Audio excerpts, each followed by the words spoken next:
जय श्री राम दोस्तों, स्वागत है आपका मेरे चैनल भारत के गौरव पे। आज की वॉक पे चर्चा में आज हम फिर बहुत सारी समस्याओं को जोड़ेंगे, उनकी जड़ों में जाने का प्रयास करेंगे। रिजर्वेशन, करप्शन और लाल जिहाद इकोसिस्टम कैसे जुड़ा हुआ है। हमने कल एक एपिसोड देखा जिसमें कल परसों में कि एक वकील साहब ने सुप्रीम कोर्ट के जज के ऊपर, चीफ जस्टिस के ऊपर चप्पल फेंकने का प्रयास किया और उसकी लोगों ने अपने हिसाब से निंदा की, प्रशंसा की, जो भी किया। और अजीत भारती जो कि एक राइट साइड के पर्सन हैं, उन्होंने इसको लेकर अपना एक वक्तव्य दिया और पूरा लाल जिहाद इकोसिस्टम उस पर टूट पड़ा। वो इकोसिस्टम वो तब कुछ नहीं कहता जब एक जज रेप जैसी घटना को साधारण घटना बोल के छोड़ देता है, जब एक जज करप्ट होता है, जब एक जज गलत फैसला देता है जो कि सबको पता है गुनहगार कौन है, जब पूरा एक जुडिशरी खड़ी होती है क्रिमिनल्स के साथ, देशद्रोहियों के साथ, तब ये लाल जिहाद इकोसिस्टम कुछ नहीं बोलता। क्योंकि यहाँ पे जो जजेस आते हैं या तो कॉलेजियम है या माइनर रिजर्वेशन है, तो ये तीनों चीज़ें, रिजर्वेशन, करप्शन और लाल जिहाद इकोसिस्टम कैसे जुड़ा हुआ है, इसका आपको एक डेमोन्स्ट्रेशन मिलता है। इसलिए शायद रिजर्वेशन को लेके, फ्री बीज को लेके एक बहुत बड़ी लड़ाई चलती है कि हम इसको भी रिजर्वेशन दे देंगे, उसको भी रिजर्वेशन दे देंगे, क्योंकि ये एक तरह का भ्रष्टाचार है जो आप संविधान के दायरे में रह के कर सकते हैं। वो संविधान जिसको बनाने वाले डॉक्टर भीमराव अंबेडकर को फॉलो करने वाले अंबेडकर जी की बात नहीं मानते हैं, तो अंबेडकरवादी उतने ही अंबेडकर के फॉलोअर्स हैं जितने गांधीवादी गांधी के फॉलोअर्स हैं, जितना कपिल सिब्बल हिंदू हैं, या जितना ये जो सो कॉल्ड संविधान के रक्षक हैं। तो इस इकोसिस्टम को समझना बहुत ज़रूरी है। इनका मेन मकसद है भ्रष्टाचार, और इनको रिजर्वेशन, पॉपुलेशन और लाल जिहाद इकोसिस्टम पावर देता है। ये जो पूरा इकोसिस्टम है, जो प्रोटेस्टिट्यूट्स और ये म्यूरी, मीडिया कंट्रोल ज्यूरी जो है, उसके साथ जुड़ा, उस पर बहुत बार लिख चुका हूँ, कह चुका हूँ, बात कर चुका हूँ। लेकिन ये इतना मजबूत इकोसिस्टम है कि जो इनके खिलाफ आवाज उठाए, अगर नूपुर शर्मा बोल देंगी तो सरतन से जुदा की धमकी मिलेगी और किसी का सरतन से जुदा कर दिया जाएगा और वो बरी हो जाएगा। आप देखिए जुडिशरी का कमाल, तब कोई नहीं बोलता इकोसिस्टम में से, क्योंकि वो लाल जिहाद का पार्ट है।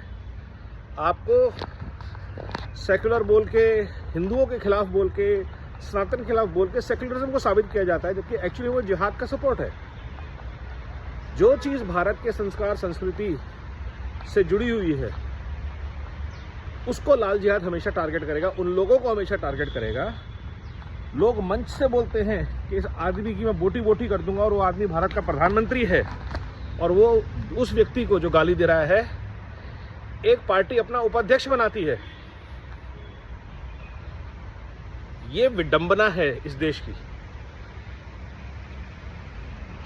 एमपी में बैठ के लोग होम मिनिस्टर का गला काटने की बातें करते हैं, एमपी, और कोई कुछ नहीं बोलता, पूरा इकोसिस्टम शांत है।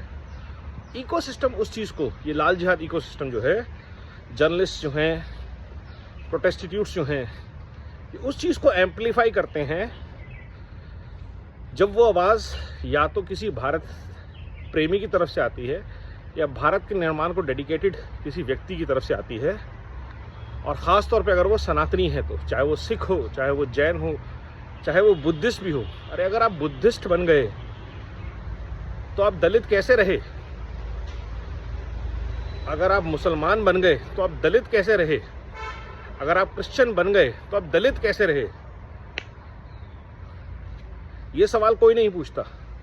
और ये जो खिचड़ी बन रही है रिजर्वेशन के नाम की, पॉपुलेशन के नाम की, करप्शन के नाम की, ये जो घुट्टी पीसी जा रही है लाल जिहाद इकोसिस्टम द्वारा, इसका एक ही मकसद है, वो है भारत में अराजकता फैलाना और कोई मकसद नहीं है। उस अराजकता की आड़ में देश को तोड़ना और गजवाए हिंद और ऑपरेशन टोपाज जैसे प्लान्स को सक्सेसफुल बनाना। तो जितने आपको लाल जिहादी मिलेंगे वो भारत तेरे टुकड़े हो वाले मिलेंगे।